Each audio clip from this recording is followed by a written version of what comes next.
আসসালামু আলাইকুম। সান মারিনোর বিপক্ষে বাংলাদেশের ঐতিহাসিক জয়, শেষ মুহূর্তে মাঠটা হলো রণক্ষেত্র। ইউরোপের মাটিতে সান মারিনোকে হারিয়ে ঐতিহাসিক জয় পেল বাংলাদেশ। তবে ম্যাচের শেষ বাঁশি বাজার ঠিক আগ মুহূর্তে মাঠ পরিণত হয়েছিল এক রণক্ষেত্রে। অতিরিক্ত সময়ের একদম শেষ মিনিটে যখন বাংলাদেশ জয়ের সুবাস পাচ্ছিল, ঠিক তখনই মিডফিল্ডার হামজা চৌধুরীকে উদ্দেশ্য করে একটি ভয়ঙ্কর ফাউল করে বসেন সান মারিনোর এক খেলোয়াড়। মাটিতে লুটিয়ে পড়ে ব্যথায় কোঁকড়াতে থাকে হামজা। ক্ষোভে ফেটে পড়লে পরিস্থিতি মুহূর্তেই উত্তপ্ত হয়ে ওঠে। স্বাগতিক সান মারিনোর ফুটবলাররা আচমকা ছুটে এসে হামজাকে আক্রমণ করে পরিস্থিতি পুরোপুরি নিয়ন্ত্রণের বাইরে চলে যায়। নিজের দলের সেরা তারকাকে বাঁচাতে এবং প্রতিবাদের ঝড় তুলতে সঙ্গে সঙ্গেই ছুটে যান লাল সবুজের বাকি ফুটবলাররাও। এরপরই দুই দলের খেলোয়াড়দের মধ্যে শুরু হয় তুমুল হাতাহাতি ও ধাক্কাধাক্কি। ডাগআউট থেকে অফিসিয়ালরা মাঠে ছুটে আসেন পরিস্থিতি শান্ত করতে। রেফারিকে বেশ বেগ পেতে হয়। শেষ পর্যন্ত অনাকাঙ্ক্ষিত এই আচরণের জন্য কঠোর সিদ্ধান্ত নেন ম্যাচ রেফারি। হামজা চৌধুরী সহ দুই দলের মোট 4 জন খেলোয়াড়কে হলুদ কার্ড দেখিয়ে পরিস্থিতি শান্ত করেন তিনি। তবে শারীরিক ফুটবলের এই চরম নোংরামি রুখে দিয়ে ম্যাচটি শেষ পর্যন্ত বের করে আনে থমাস ডুলির শিষ্যরা।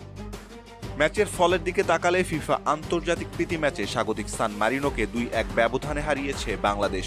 প্রথমার্ধের 19তম মিনিটে ডিফেন্ডার তপু বর্মনের চমৎকার হেডে প্রথম লিড পেয়েছিল বাংলাদেশ। গোলের উৎপত্তিটা শুরু হয়েছিল মোরসালিনের পা থেকে। ডান পাশ থেকে বাড়ানো মোরসালিনের ক্রস থেকে দুর্দান্ত এক হেড করেন ডিফেন্ডার তপু বর্মন। তপু সেই গোলে বাংলাদেশ এগিয়ে গেল। ম্যাচের 31তম মিনিটে সান মারিনোর জ্যাকোপেত্তি গোল শোধ করলে 1-1 সমতায় শেষ হয় প্রথমার্ধ। দ্বিতীয়ার্ধের শুরুতেই বাংলাদেশ সাবস্টিটিউট করে সমিত সোম, জায়ান আহমেদ সহ আরও গুরুত্বপূর্ণ কিছু খেলোয়াড়কে। ফলে ম্যাচে বাড়ে গতি। 85তম মিনিটে আবারও সান মারিনোর রক্ষণভাগ চূর্ণ করে তপু বর্মন নিজের জোড়া গোল পূর্ণ করলে নিশ্চিত হয় বাংলাদেশের ঐতিহাসিক জয়। ইউরোপীয় কন্ডিশনে প্রথম ম্যাচ, তার উপর দলের প্রধান কোচ থমাস ডুলির জন্য প্রথম অ্যাসাইনমেন্ট। সব মিলিয়ে চাপটা বেশ ভালোই ছিল। কিন্তু ডুলির সাজানো আক্রমণাত্মক 4-4-2 ফরমেশনে বাংলাদেশ দল আজ শুরু থেকে আধিপত্য বিস্তার করে খেলেছে।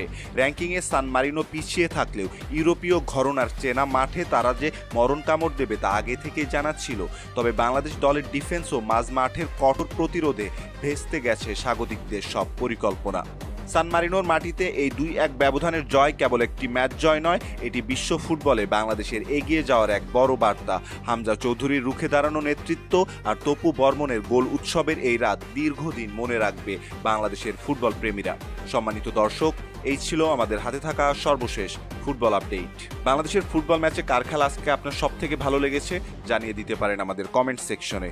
ধন্যবাদ।